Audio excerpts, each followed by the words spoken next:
Hello students, आज हम अपना वेक्टर एनालिसिस का लेक्चर सीरीज़ आगे बढ़ाएंगे और आज हम पढ़ेंगे parallelogram law of vector addition. Parallelogram law of vector addition जो है वेक्टर को ऐड करने की एक दूसरी मेथड है ट्रायंगल लॉ से डिफरेंट। Is that clear? हमें क्या करना है, इसे आज पढ़ना है।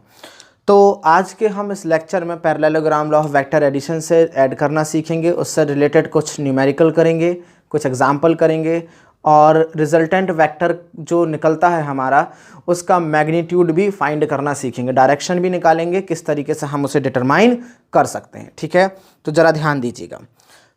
अगर हमारे पास दो वेक्टर हैं, मान लेते हैं दो वेक्टर हैं, जैसे कह सकते हैं कि ये कोई पॉइंट है या कि ये कोई ऑब्जेक्ट है। ठीक है, इस ऑब्जेक्ट पर एक फोर्स इस डायरेक्शन में काम कर रहा है, दूसरा फोर्स इस डायरेक्शन में काम कर रहा है।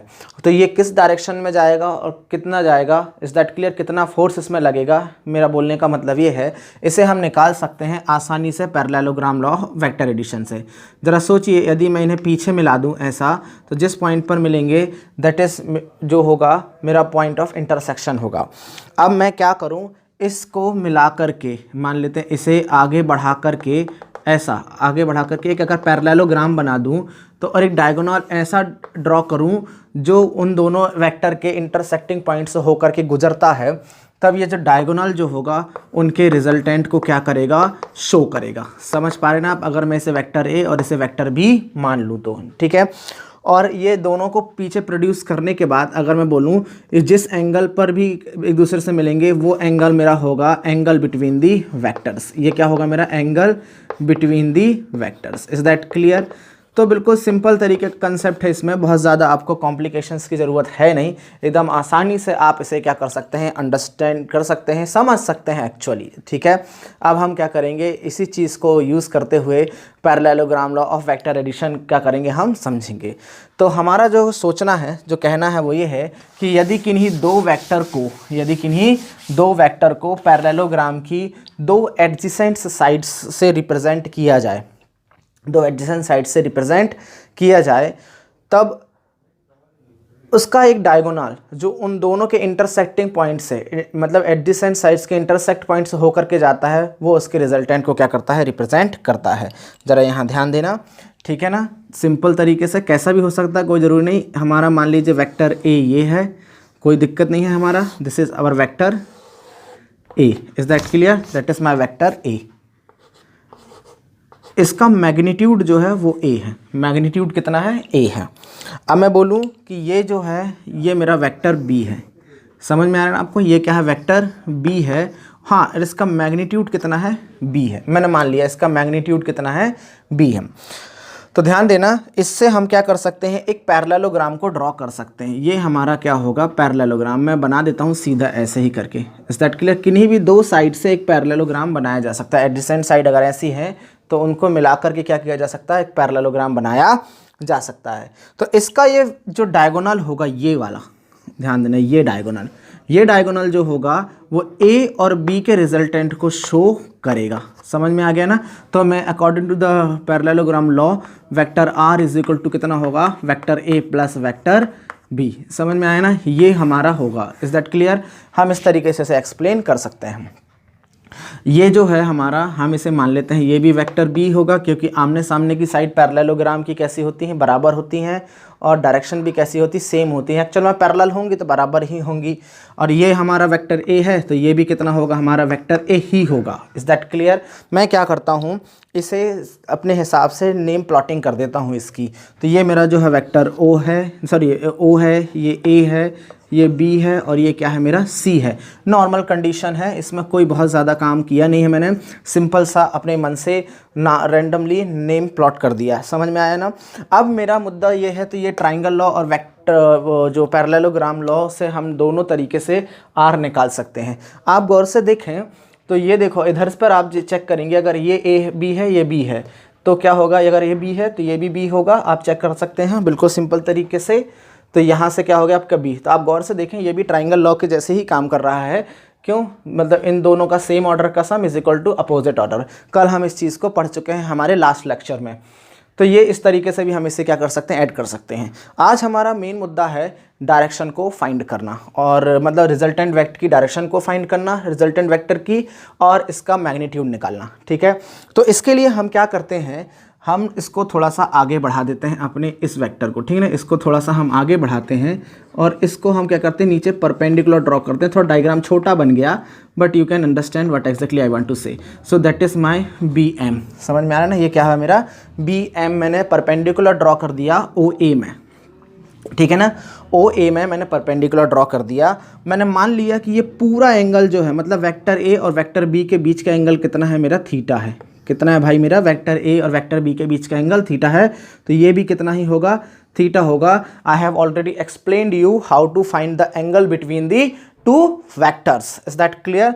तो हम यहाँ पर लिख लेते हैं कि इफ, ध्यान दीजिएगा, if angle between vector A and vector B is theta, no issue, I have assumed it. Clear है? तब थोड़ा सा आप ध्यान देंगे, देखिए समझिएगा क्या है। तो मेरा जो बोलने का जो मतलब है यहाँ पर कि ये भी एंगल कितना होगा, थीटा होगा। ये हमारा राइट एंगल ट्राइंगल है, इन राइट एंगल ट्राइंगल, नाम क्या है भाई अपना, A M B. A M B, it is our right angle triangle. तो यहाँ पर जैसे ही हमारा राइट एंगल ट्राइंगल आया, तो मैं बोल सकता हूँ कि ये थीटा है, ये वाला एंगल थीटा है। तो ये अगर मैं बोलूँ कि यहाँ पर साइन थीटा कितना होगा, तो साइन थीटा अगर होगा आपका, तो कितना होगा, बी एम अपॉन कितना होगा भाई, हाइपोटेनियस कितना होगा, A B. Is that clear?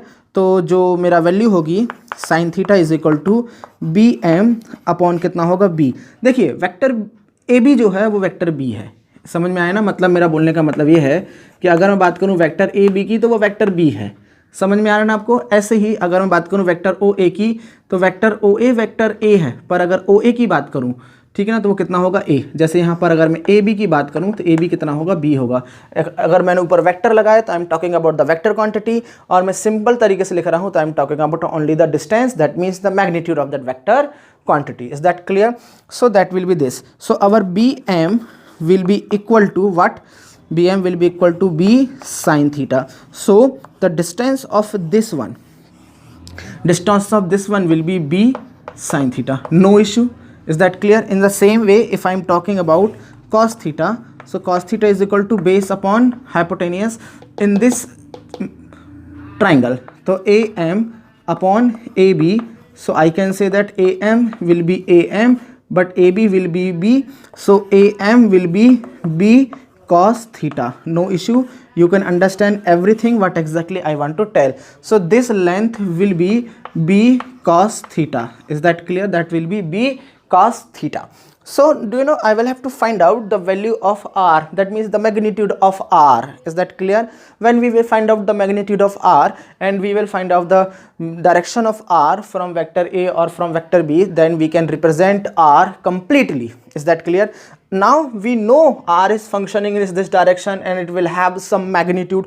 What will be the magnitude and what will be the exact direction? Is that clear? So we have to calculate that particular thing with the help of this given diagram and with the given कह सकते हैं calculation. Is that clear?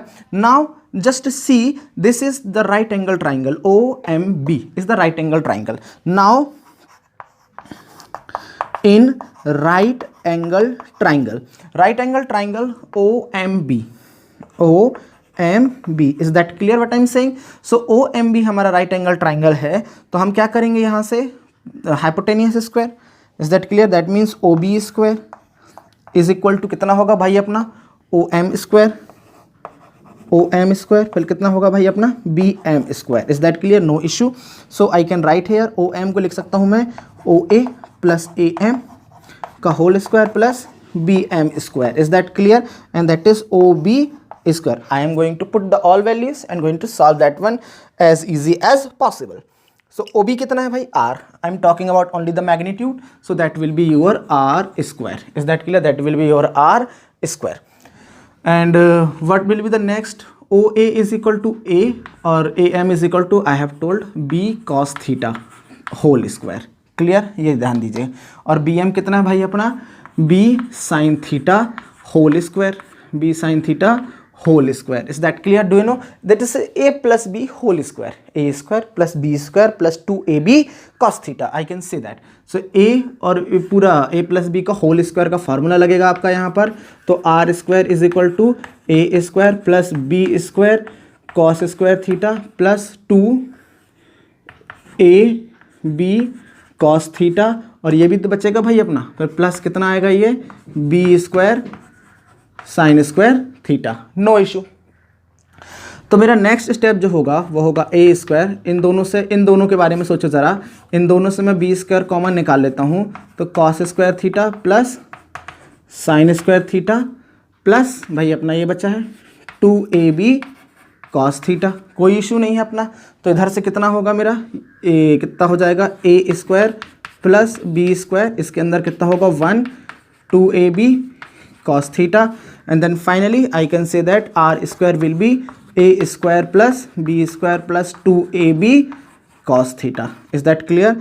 So if I'm taking the square root of the quantity, I will find a square plus b square plus 2ab cos theta. It is very simple. ये हमारा क्या है, इस particular thing से हम क्या कर सकते हैं, मैग्नीट्यूड निकाल सकते हैं आर का इस पर्टिकुलर फॉर्मूले से. मतलब कि अगर मान लेते हैं ये वाला 4 न्यूटन का फोर्स है, ये 3 न्यूटन का होगा, तो ये कितना होगा, इसे हम निकाल सकते हैं आर से, यदि हमें वेक्टर ए और वेक्टर बी के बीच का एंगल मालूम हो तो. No issue. अब किस किस केस में क्या काम करेगा, डायरेक्शन हम पढ़ेंगे, अभी डायरेक्शन निकालना. पहले हम इस फॉर्मूले को सही तरीके से समझ लेते हैं. ठीक है. अगर मान लेते हैं इसके कुछ केसेस हैं. ठीक है. अगर मैं बात करूं कि वेक्टर ए पैरेलल हो वेक्टर बी के, और अगर हम बात करें if angle between vector A and vector B is zero, बात एक ही है, दोनों 0 डिग्री. मतलब बोलने का मतलब ये है कि वेक्टर ए और वेक्टर बी के बीच का एंगल का अगर कितना हो 0 डिग्री का हो, या फिर दोनों कैसे हो, पैरेलल हो. ठीक है. मतलब मैं ये बोलना चाहूँ, अगर वेक्टर ए को ऐसा शो किया जाए और वेक्टर बी को ऐसा शो किया जाए, समझ में आया, तब इनके बीच का angle theta is equal to कितना होगा, 0 डिग्री ही होगा. तो हमारा यहाँ पर हम cos 0 रखेंगे, तो cos 0 कितना होगा, ज़रा ध्यान दीजिएगा, r इज इक्वल टू कितना होगा मेरा, अंडर रूट cos 0 में रखेंगे a square plus b square plus 2ab cos 0 degree, और cos 0 होता है +1. ठीक है ना. कितना होता है cos 0 हमारा +1 होता है. तो मैं यहाँ पर वैल्यू जो पुट करूँगा वो मेरे को मिलेगा a square plus b square plus 2ab. +1 लिखने की ज़रूरत नहीं है, वो ऑलरेडी ऐसा है. तो मैं इसे कह सकता हूँ कि r इज इक्वल टू होगा under root a plus b का whole square. Is that clear? क्या होगा मेरा a प्लस बी का होल स्क्वायर होगा. समझो, a square plus b square plus 2ab, और जैसे ही मैं स्क्वायर रूट से बाहर निकालूंगा मेरा r होगा वो कितना होगा, a प्लस बी. मेरे ख्याल से आपको इसका मतलब समझ में आ गया होगा, और वो क्या होगा, मैक्सिमम होगा. वो क्या होगा, मैक्सिमम. मतलब रिजल्टेंट जो है वो मेरा कैसा होगा, मैक्सिमम होगा. अगर मैं सीधी साफ बात बोलूँ कि दो वेक्टर यदि दोनों एक दूसरे के बीच का एंगल 0 हैं, यानी कि दोनों सेम डायरेक्शन में फंक्शन कर रहे हैं, तो उनका जो रिजल्टेंट होगा वो मैक्सिमम होगा. क्लियर है? तो मैं इसे इस तरीके से भी लिख सकता हूँ कि vector modulus of vector R is equal to modulus of vector A plus modulus of vector B. Is that clear? And that is the maximum for R. Clear है? और आर की वैल्यू मैं बहुत अच्छे से जानता हूँ, इसे ऐसा भी लिख सकता हूँ प्लस, क्लियर, इंडिविजुअली, सॉरी मैं इसे इंडिविजुअली लिखना पड़ेगा मेरे को ऐसे. तो कितना होगा, a plus b is equal to modulus of plus a modulus of plus b. मतलब जो उनका टोटल रिजल्टेंट जो होगा, रिजल्टेंट का जो सम है, रिजल्टेंट जो है उनके अलग अलग वेक्टर के मैग्नीट्यूड के सम के इक्वल होगा. Is that clear? मैं इस तरीके से बोल सकता हूँ. मैं यह बोल सकता हूँ कि रिजल्टेंट वेक्टर का जो मैग्नीट्यूड है वो दोनों अलग अलग वेक्टर के मैग्नीट्यूड के सम के इक्वल होगा. इस तरीके से हम उसे एक्सप्लेन कर सकते हैं अगर दोनों सेम डायरेक्शन में हैं तो.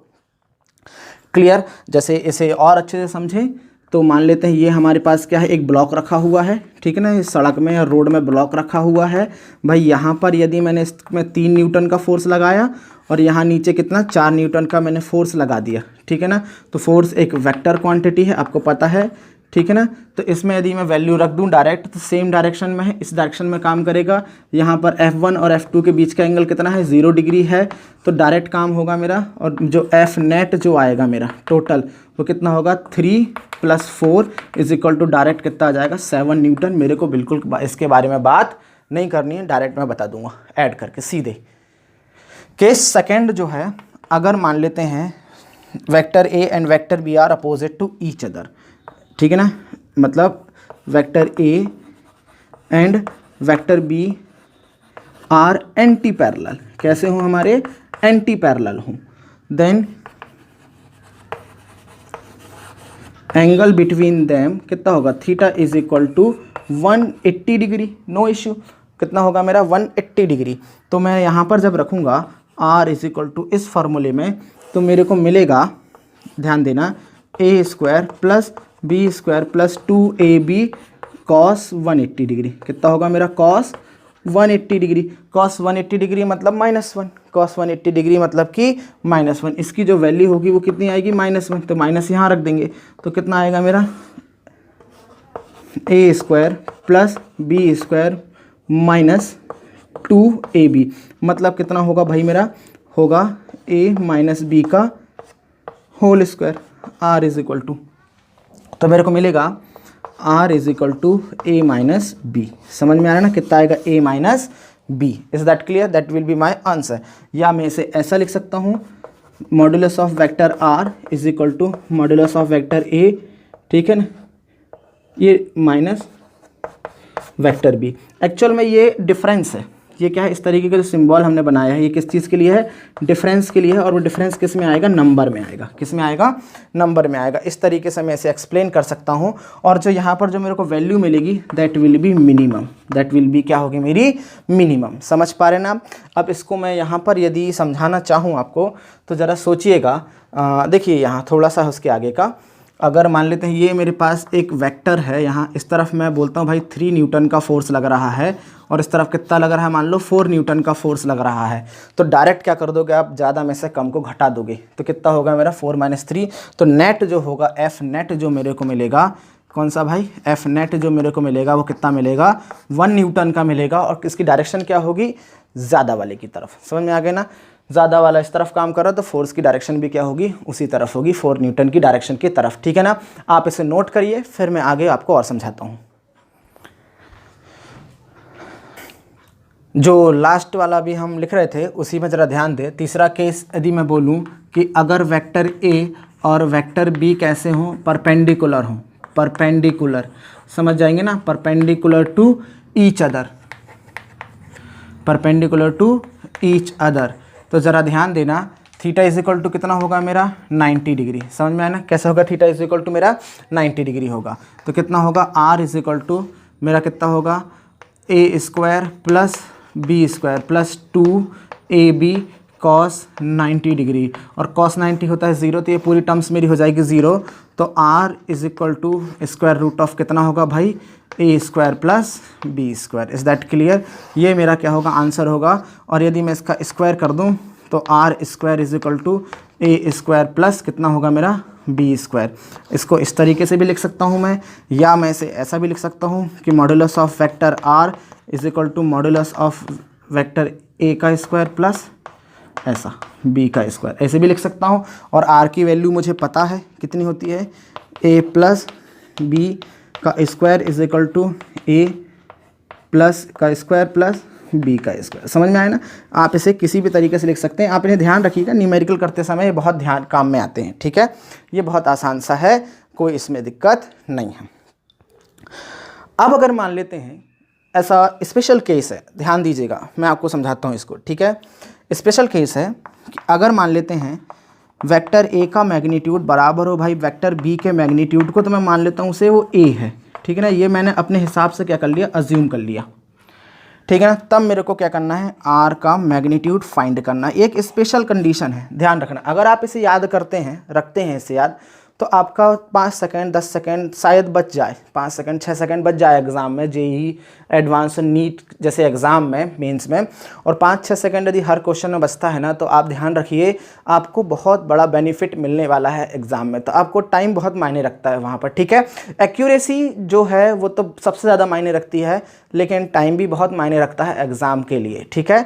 तो अब यहाँ ध्यान दीजिएगा, यदि मैं बात करूँ अपने आर वाला जो फॉर्मूला है मेरा, ठीक है ना, वो कितना है मेरा भाई, a square plus b square plus 2ab cos theta. Is that clear? Total mathematics है। अगर आपको समझ में नहीं आती तो आप इसे ट्रिग्नोमेट्री के सेक्शन में जाइए मेरे, और वहाँ पर देखिए कैसा करना है इसे। तो दोनों एक ही जैसे हैं, तो मैं इसे क्या लिख सकता हूँ, ए स्क्वायर प्लस 2a इंटू ए कॉस थीटा। समझ पा रहे ना, a into A cos theta. तो मैं इसे ऐसा लिख सकता हूँ, अगला स्टेप चाहूँ तो 2a square plus 2a square into cos theta. मैं यहाँ से r में से क्या करूँगा, यहाँ ध्यान दीजिएगा, ये जो r है मेरा, r में अंडर रूट जैसे का तैसा रहेगा मेरा, कितना होगा 2a square 1 plus cos theta, ठीक है ना। 1 प्लस कॉस थीटा मेरा क्या है, फार्मूला है अंदर, सॉरी बन गया, ये पूरा फार्मूला है। अगर आप चाहो तो लिखना चाहो तो लिख लीजिए, नहीं तो फिर मैं आपको एक और तरीका बताता हूँ। ये फार्मूला ऐसा है, cos 2a का फार्मूला लिखा था हमने, और उसकी जो 3 तरीके से लिखा था, यहाँ पर जो फार्मूले की ज़रूरत है मेरे को, cos 2 स्क्वायर a माइनस 1। समझ में आएंगे ना, 2 सामने आएगा और एंगल आधा हो जाएगा, तो इधर कितना आएगा, r is equal to square root of 2a square 2, ध्यान दो कितना होगा, cos square theta by 2 minus 1। और भाई यहाँ ये +1 भी तो पहले से है ही, ठीक है ना, तो 1 से 1 क्या हो जाएगा, कैंसिल। तो मेरे कितना बचेगा, r is equal to square root of 2a square into 2 cos square theta by 2। समझ पा रहे ना आप इसको, इस फार्मूले के थ्रू मैंने लिखा, और यहाँ पर 1 था, उस 1 को इस 1 से क्या कर दिया हूँ, कैंसिल कर दिया हूँ। कोई बहुत बड़ा रॉकेट साइंस नहीं है, आप इसे कर सकते हैं, ठीक है। तो r is equal to square root में कितना हो जाएगा, 4a square cos square theta by 2। समझ में आ गया ना। तो r जो होगा वो कितना होगा, 2a कॉस थीटा बाय 2। आप याद रखिएगा इसे, ये बहुत काम का फॉर्मूला है।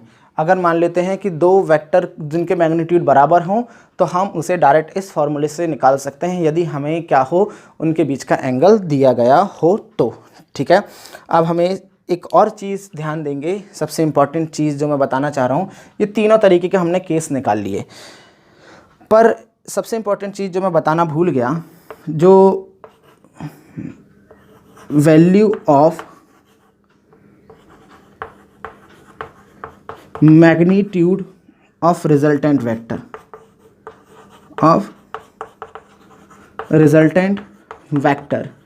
ठीक है ना, विल ऑलवेज बी, ध्यान रखिए, विल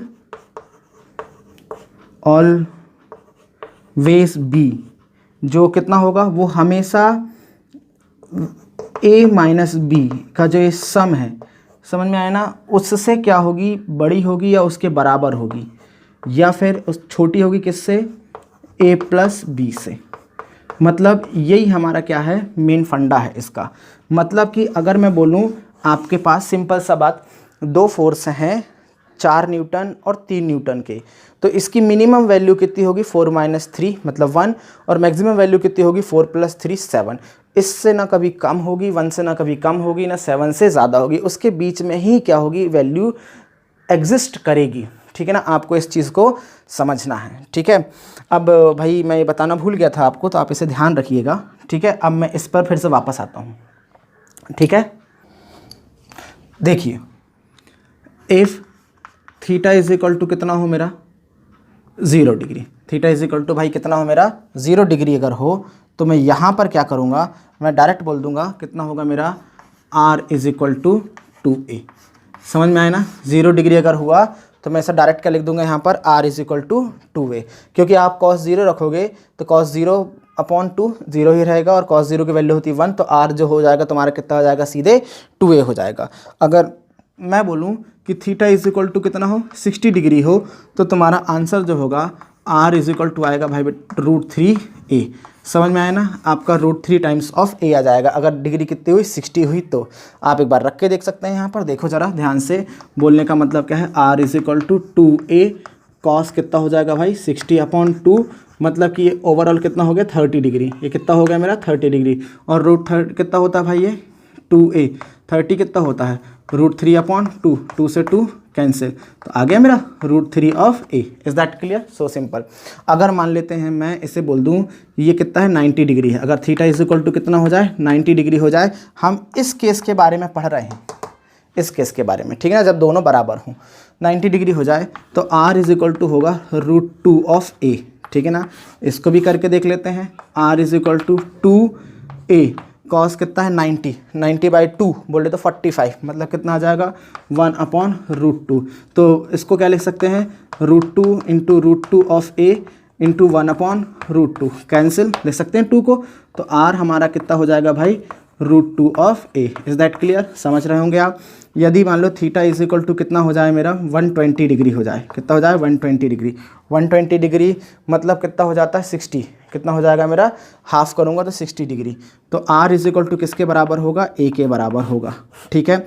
और अगर मैं बोलूँ थीटा इज इक्वल टू कितना हो जाए 180 डिग्री हो जाए, just opposite to each other और दोनों बराबर हों, ठीक ना, तो r मेरा कितना होगा 0 के बराबर होगा। एकदम बहुत ही आसान सा क्या है ये कंडीशन है, आप इन्हें लर्न कर लीजिए। वैसे तो आप निकाल सकते हैं, पर अगर आप इन्हें लर्न कर लेंगे ना, लर्न ऐसे नहीं रट्टा मार दें खींच के ना, प्रैक्टिस करते रहेंगे तो कोई भी चीज़ लर्न हो जाती है, ठीक है ना। प्रैक्टिस करें, 2 4 10 क्वेश्चन उठा के करें, आपसे प्रैक्टिस हो जाएगी, क्लियर है। और जैसे प्रैक्टिस हो जाएगी आपको लर्न कर लेंगे तो आपको समझ में आ जाएगी। आपके पास जैसे ही क्वेश्चन आएगा आप बिना सॉल्व करे हुए कि फट से आंसर मार सकते हैं बहुत ईजी तरीके से, ठीक है।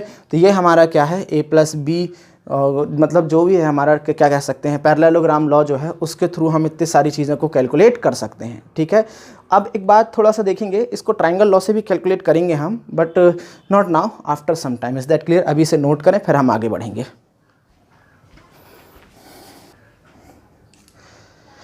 जो हमने पढ़ा है अब हम थोड़ा उसका प्रैक्टिस कर लें। चलो देखते हैं। क्वेश्चन है कि नीचे दिए गए जो स्टेप हैं हमारे पास, 4 ऑप्शन में आपको दे रहा हूँ, उसमें बताना है कि किन किन में जो फोर्स हमारा 2 न्यूटन ऑब्टेन हो सकता है। 2 पेयर देंगे हम फोर्स के आपको, उसमें बताना है कि उन दोनों में 2 न्यूटन का फोर्स हो सकता है या नहीं हो सकता, ठीक है।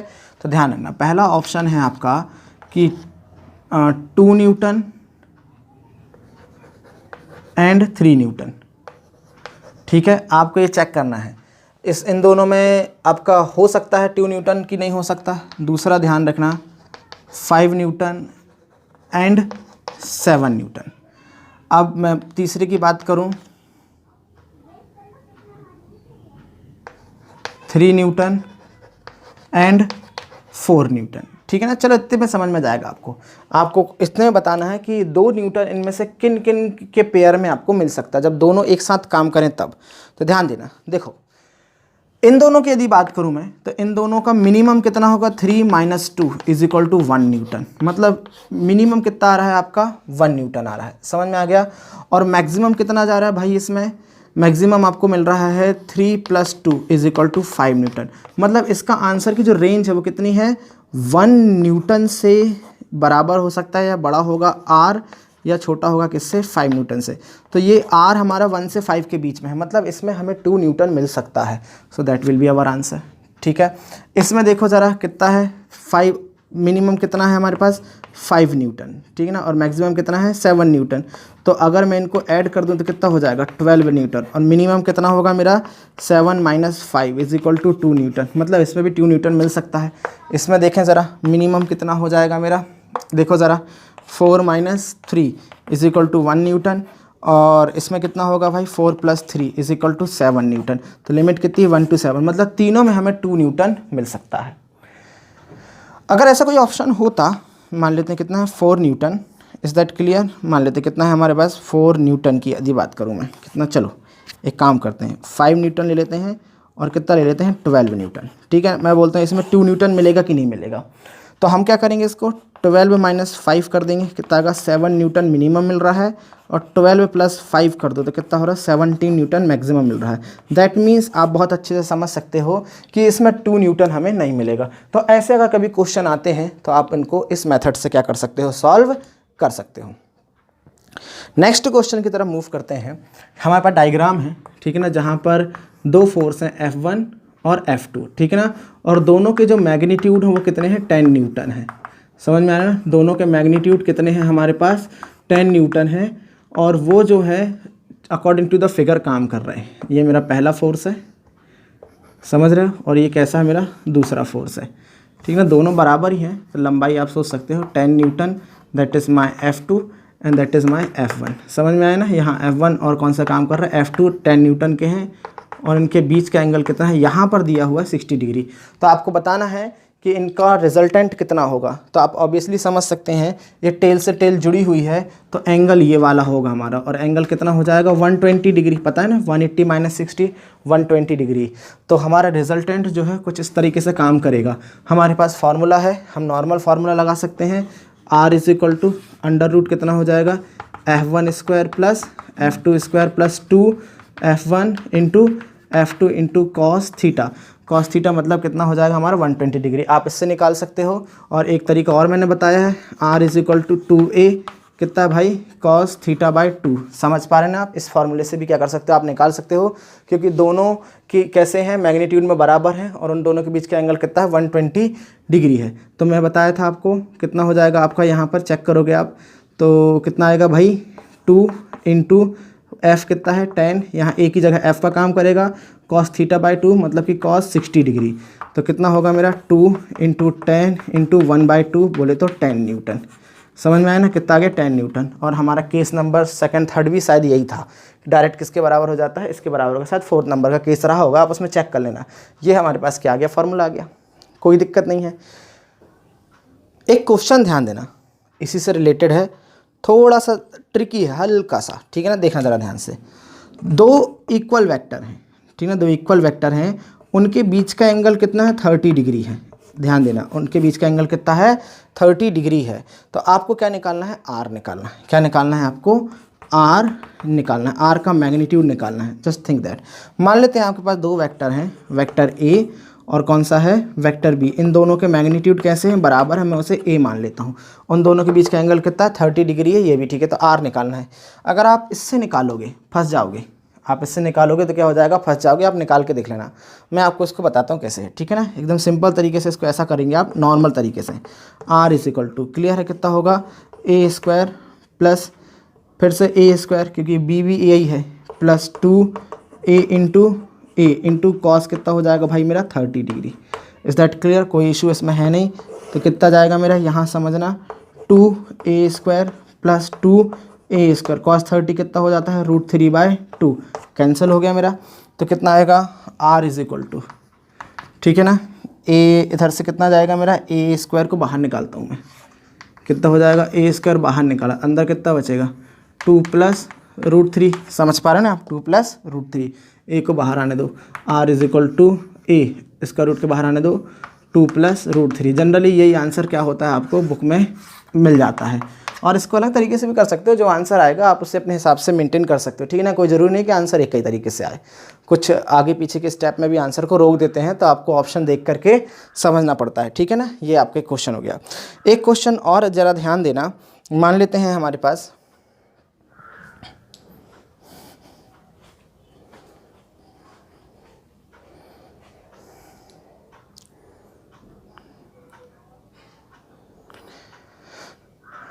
एक क्वेश्चन और हम देखते हैं। मान लेते हैं आपको दिया हुआ है कि कोई दो वेक्टर हैं, ठीक ना, जिनके मैग्नीट्यूड कितने हैं, 2a और √2a हैं, और इनका रिजल्टेंट का मैग्नीट्यूड जो कितना है, √10a है।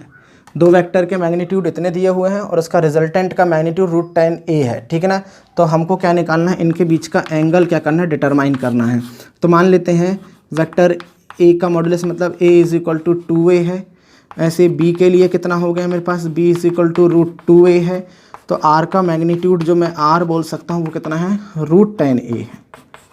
समझ में आया ना, इस तरीके से। तो नॉर्मल तरीके से जो अपना फार्मूला है हमारे पास, इसमें आंसर वैल्यू रखो और आंसर को कैलकुलेट कर लो। तो आंसर कैलकुलेट करने के लिए क्या करना पड़ेगा तुमको, r मतलब कि कितना हो जाएगा, r square root of a square plus b square plus 2ab cos theta, ठीक है। तो यहाँ पर कितना हो जाएगा मेरा, डायरेक्ट मैं इनका दोनों तरफ से स्क्वायर कर देता हूँ, क्या कर देता हूँ, स्क्वायर। तो यहाँ पर कितना हो जाएगा, √10a का square is equal to square हटा देंगे तो सबसे ऊपर से स्क्वायर रूट हट जाएगा, कितना आ जाएगा 2a का स्क्वायर प्लस √2a का होल स्क्वायर प्लस 2 इंटू कितना आ जाएगा, a की वैल्यू कितनी है 2a, ठीक है, और इसकी वैल्यू कितनी है √2a इंटू कितना आएगा भाई मेरा, आएगा यहाँ पर cos थीटा, कितना आएगा cos थीटा। तो ये कितना हो जाएगा 10a square is equal to 4a square plus 2a square, फिर कितना होगा ये plus 4 √2 of a into square root of a, ना a स्क्वायर, माफ़ करना a square a square into cos theta. ये कितना हो जाएगा 6, ये कितना हो जाएगा मेरा 6, ट्रांसफ़र कर देते हैं तो कितना हो जाएगा 4a square is equal to कितना बचेगा ये 4 into √2 of a square into cos theta. तो ये 4 से 4 कैंसिल, a स्क्वायर से a स्क्वायर कैंसिल, तो √2 cos theta is equal to 1। You can understand what I am doing there, कोई बहुत ही कॉम्प्लिकेटेड नहीं, इसी कारण मैंने पलट के भी नहीं देखा। तो कितना हो जाएगा cos theta is equal to कितना आ जाएगा मेरा, cos theta is equal to आएगा 1/√2 और 1/√2 बोले तो 45 डिग्री। समझ में आया, ये क्या है आपका आंसर है। आप इसे सॉल्व कर सकते हैं, नोट करें फिर आगे बढ़ेंगे हम।